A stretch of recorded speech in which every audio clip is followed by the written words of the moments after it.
बातमी रत्नागिरीमधून गुहागर चिपळूण महामार्गावर रास्ता रोको केला गेला। रास्ता रोको नंतर वाहन चालक आक्रमक झाले।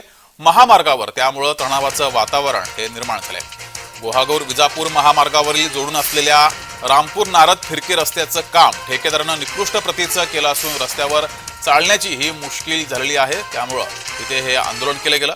शाळकरी मुले तसंच रुग्ण आणि वाहन चालकांना गाड्या चालवणं मुश्किल झालेलं आहे। ठेकेदारांनी केलेल्या दिरंगाईपणा आणि प्रशासनाचं अक्षम्य दुर्लक्ष याच्यावर लक्ष वेधून घेण्यासाठी गुहागर विजापूर महामार्ग स्थानिक ग्रामस्थांनी अडवला आणि या ठिकाणी त्यामुळे वातावरण हे चिघळलं होतं।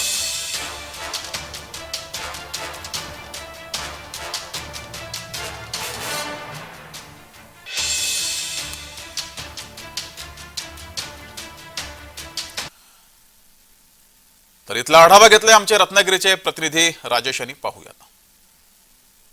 उत्स्फूर्त हा जो रास्ता रोको आहे तो केलेला आहे। आपल्यावर काही ग्रामस्थ आहेत, आपण त्याच्याशी आपण बातचीत करणार आहोत। हा जो उत्स्फूर्तपणे जो तुम्ही रस्ता रोको केलेला आहे, नक्की याच्या मागचं कारण काय आणि पुढे काय करणार आहात तुम्ही?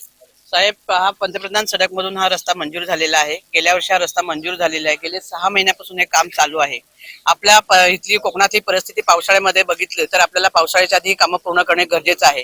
गेले 2 वर्ष गावातली एसटी बंद आहे आणि ह्या अशा चुकीच्या पद्धतीने काम केल्यामुळे जवळजवळ 25 ते 30 लोक ह्या रस्त्यावर पडून त्यांचे हातपाय मोडलेले आहेत आणि म्हणून सर्व ग्रामस्थ एकत्र येऊन आम्ही आज हा रस्ता रोको केलेला आहे। रजपूत साहेब म्हणून इथे काल आले होते। देवकर की उपसरपंच या नात्याने आम्ही वारंवार त्यांना कल्पना देत आलो होतो। माने साहेबांनी दर टाइमला ओढोची उत्तरं देत आलेली आहेत। आम्ही ग्रामस्थ म्हणून सुद्धा इथे गेलेला आहे, लेखी प्रस्ताव सुद्धा दिलेला आहे। आम्ही त्यांना पूर्व कल्पना दिली की पावसाच्या अगोदर आम्हाला पर्यायी मार्ग द्या, आम्हाला पर्यायी मार्ग नाही आहे म्हणून तुम्ही ह्या रस्त्यात आम्हाला कोणत्या परिस्थितीत आम्हाला काम करून द्या। कारण की हायस्कूल असतील, कॉलेजला असतील जाणारे मुलं असतील, सर्व रहदारीचा मेन रस्ता आहे। दळणवळण पूर्णपणे ठप्प झालेली आहे, रामपूर देवकेरकी ते नारद पर्यंत। त्यामुळे आम्हाला पर्यायी मार्ग देणं हे गरजेचं आहे। त्यांनी आम्हाला पर्याय देतो असं बोलत वारंवार देत बोललोय, अजून पण त्यांनी पर्यायी मार्ग आम्हाला दिले नाही आणि रस्त्यात सुद्धा काम करून दिलं नाही। त्यामुळे आता आम्ही रस्त्यावरती उतरलेलो आहोत।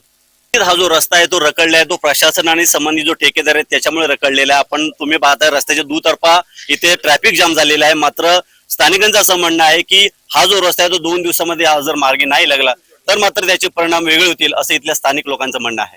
कॅमेरामॅन प्रफुल्ल सह मी राजेश जाधव, जय महाराष्ट्र न्यूज, चिपळूण, रत्नागिरी।